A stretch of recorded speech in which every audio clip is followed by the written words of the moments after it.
think one interaction or one connection can change the trajectory of someone's life. I think that's pretty powerful. Just taking that little extra time, even though we're all busy, of replying back to a text or replying back to a call or reaching out or making a good connection, even if you don't know what's going to happen, that is really important. I think the folks that find time to do the things that are inefficient, that are clearly extra time, extra effort, are going to go so much farther today's day when everyone's trying to make things more efficient or using AI. If you do those old school things that people just know, hey, they really went out of their way to do that. That's not normal. That goes even farther than it used to.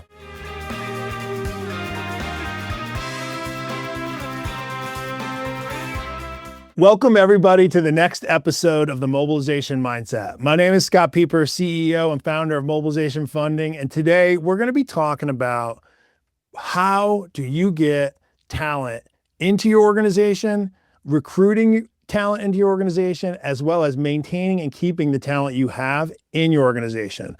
I have the perfect person here to talk about not only the ways to go about keeping and retaining your talent, but what do your project managers, your superintendents, your internal folks that are really driving value inside your company, what do they need to see, feel, and hear inside your organization? That's what we're going to be touching on. And we have the perfect expert today to talk about that.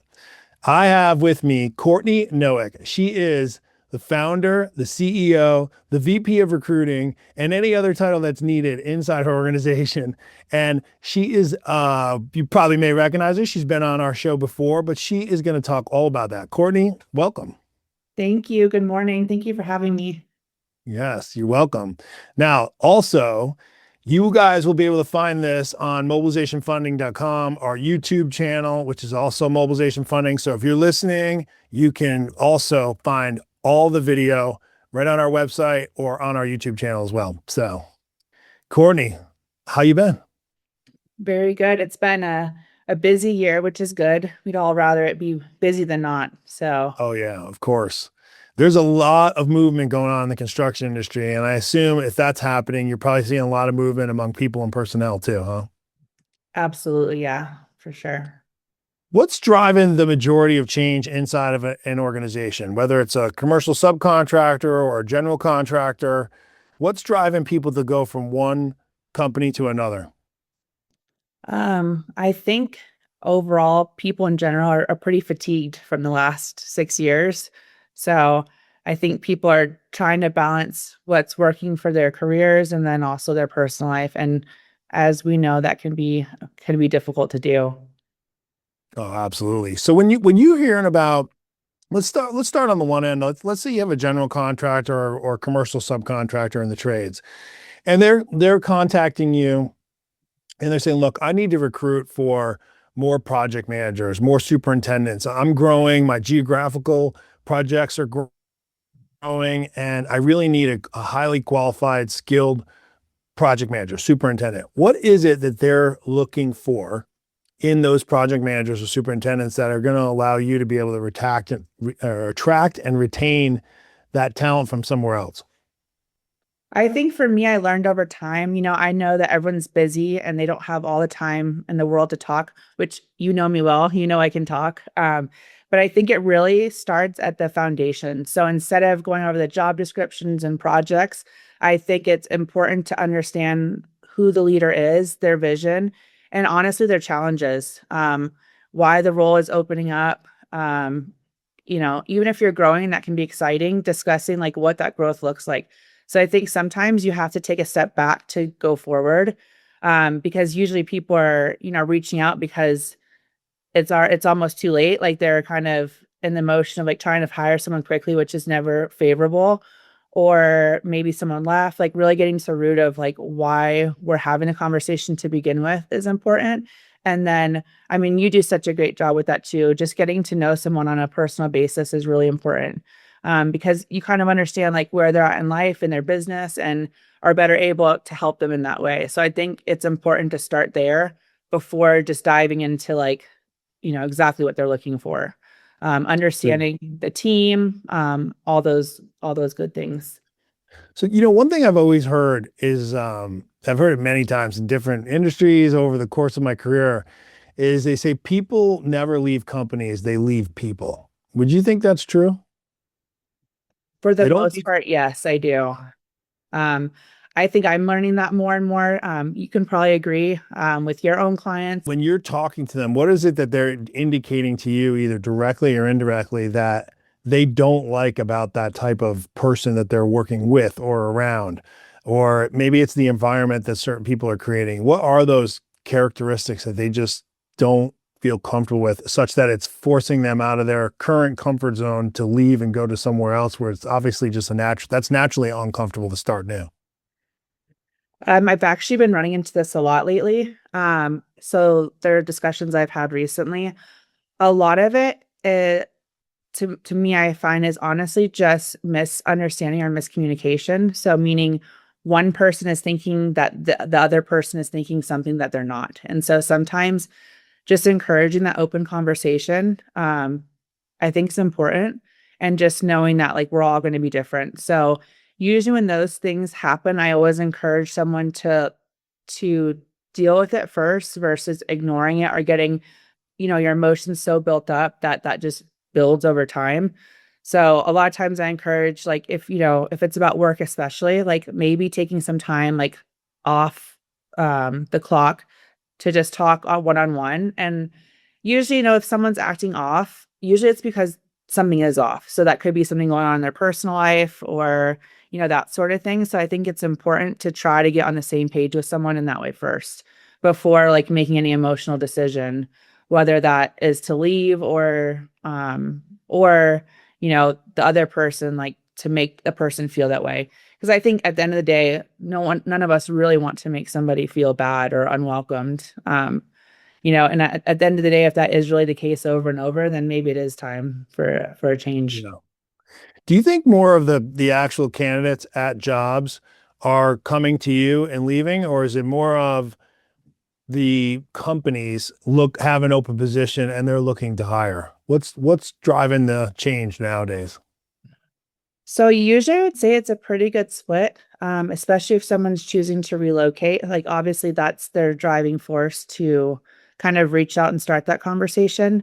I would say in previous years it was a good 50-50 split. Like new roles would open, with companies and they'd reach out. But also I'd have a lot of people just reach out on LinkedIn on their own to talk about a new opportunity. This year has been a little bit different, and I don't have a good answer for that. I've had less outreach on the candidate side, which is interesting. I knew why that was. I think a lot of it kind of going back to what I was telling you. I think people are pretty fatigued and the market's so hard to follow and know, and none of us have, all the right answers for what will happen. So I think a lot of unknowns for that reason. Do you see certain geographical areas of the country being like feeling like it's way different than others? And if so, where? I definitely think that. I also would say from a business perspective, I've only specialized in construction. And starting out, and for most of the years that we've had the business, it was always a good, again, 50-50 split of commercial and multifamily. Multifamily has changed a lot, the landscape of that. And I'm obviously in Orlando in the Southeast, and those projects have slowed down a lot. Where, other parts of the country feel like, there's so much opportunity in that. So that's another kind of interesting thing that I'm always trying to learn and ask about. And that's another good example of where I just haven't really been able to fully understand why that is. Um, but yes, to answer your question, yes. Yeah, I would say too, for us, we've seen that. That's why I was curious is it's almost like there's two different worlds going on right now. You have one where things are just booming and you think we're in this amazing cycle of construction and growth and people are moving into the area and you just see massive expansion. And then other parts of the country, you see the exact opposite. It is like we're in one of the worst recession depressions. There's nothing going on, nothing happening. And so there's really a stark contrast. And I think a lot of that has to do with some of the policies around construction. A lot of that has to do with where data centers are being built, since that's driving such a huge part of the construction economy right now. I think the changes in commercial real estate, like you talked about with multifamily, You don't see as much multifamily anymore in certain areas, but you do see a lot of residential multifamily construction going on college campuses, for example. But you don't necessarily see that in the town and city and state of everywhere, USA. So I do Yeah. think you're right in that case. We've seen the same thing. I think too, part of that might be, I think that, when you drive around, you see construction going on and I'm always like so curious, right? When you're just driving around and it's like a kind of joke in our family in the car, we'll say like, I wonder who's building that. And our kids are like, stop saying that. um, but we always kind of look around. I think part of that might be, it's almost like an artificial busyness in the sense of like, even though there's construction going on or you see new things being built, some of those projects really should have started a long time ago. So I Oh think yeah, that's part of it for sure. no doubt.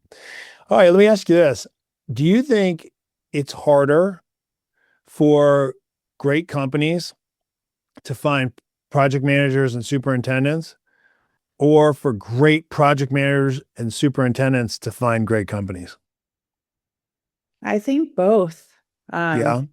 I think what's made me really relate to both clients and candidates is that all of us are taking the best information that we have at the time to make a decision, right? And so until you really have the opportunity to work with someone or spend time with them, you're just not going to know for sure like what that experience will be like. So I think there's obviously the risk on the company side, to hopefully make sure that they're taking the time to really get to know them and make sure that, they feel that they'll be a good fit for the team, but also for the person who is actively looking for new opportunities, the same for them because, every company is going to say they're great.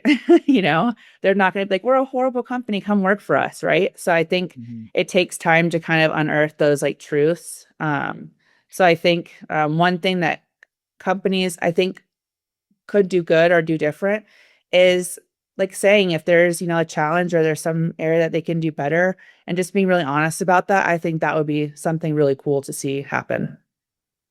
Do you think are there big mistakes that are being made on one end or the other? Are they moving too fast? Like companies moving too fast to hire, candidates moving too fast to just accept a new job? Or are people taking your advice and really taking their time and exploring it? And is there enough time even in a process to do that, to take your time?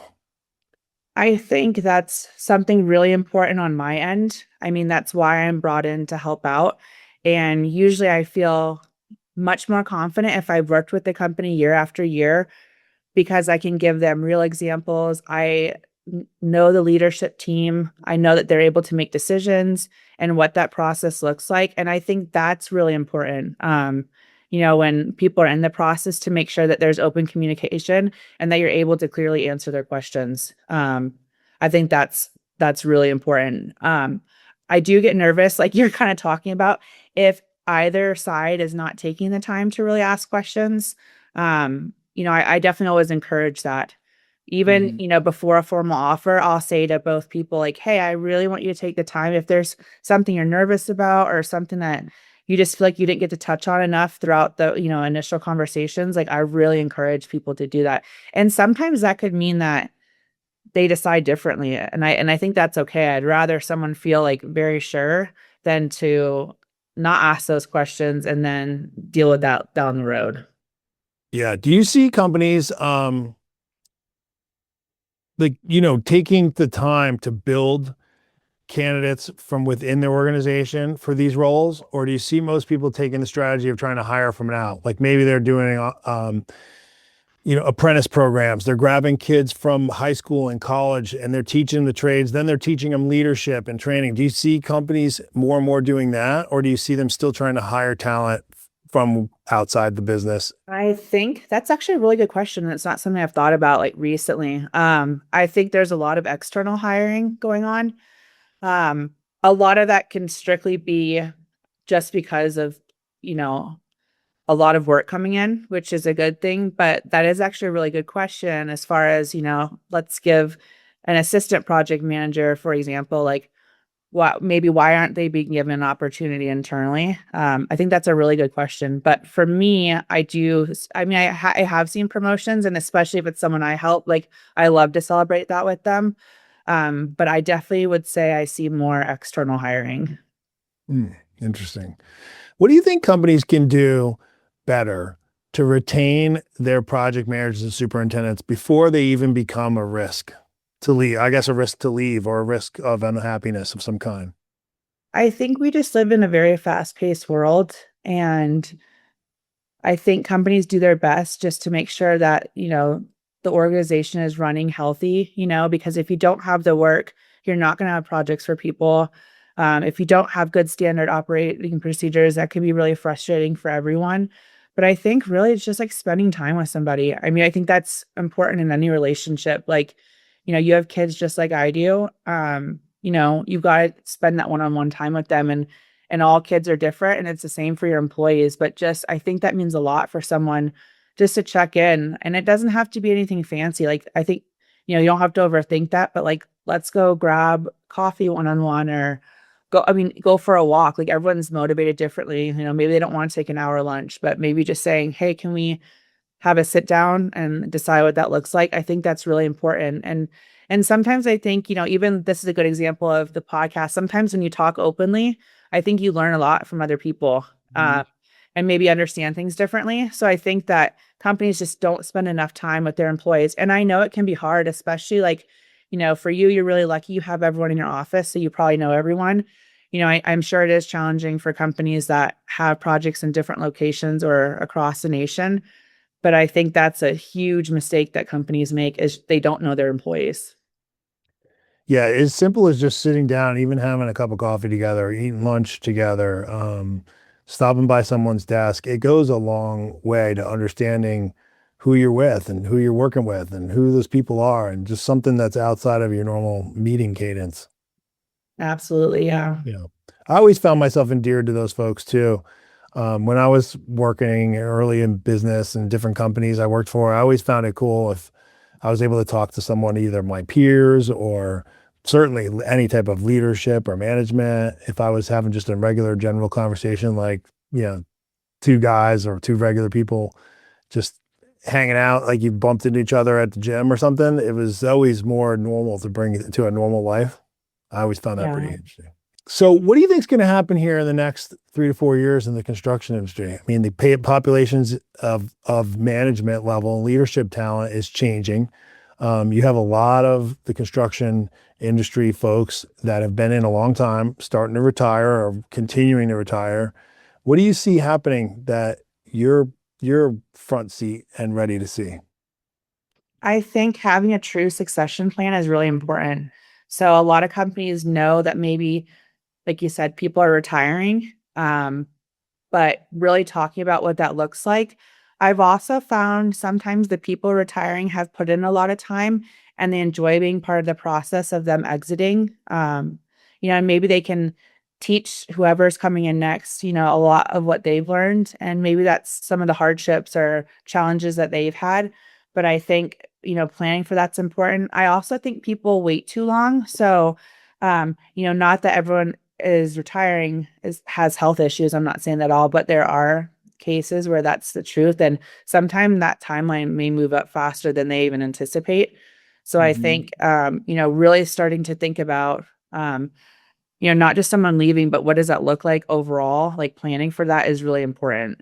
Courtney, do you have a good story over the last year that you could share with a candidate who's leaving a company that they really weren't happy with, or maybe they were really happy with that company for very good reason, and they were just relocating, but they also found a new place that they're also very happy with. And maybe you could share like how that story evolved and why they picked the place they picked. And maybe there's some nuggets in there that, whether you're a candidate thinking about leaving, looking to find a new home, or you're a company that's has an active recruiting program, you're growing and you're trying to think about how do I attract talent, they can glean some good guidance from that story. Sure. I think it goes back to what we were talking about taking the extra time. So one thing that a few of my clients have done really good at, is taking the extra time. So, even after initial interview or even once an offer has been sent out, they're kind of calling that person, not a planned phone call, but just calling them and saying like, "Hey, I'm so excited for you to join us.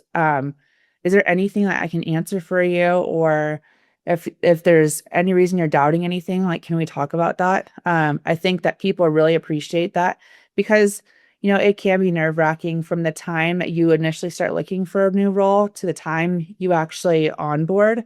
And that actually leads me to another good point. Sometimes there is a time gap from when the person receives an offer for when they start, and it can be really weird for the person. They're like, "Okay, am I supposed to like do anything else? Like, I'm nervous. Like, what do I need to do here?"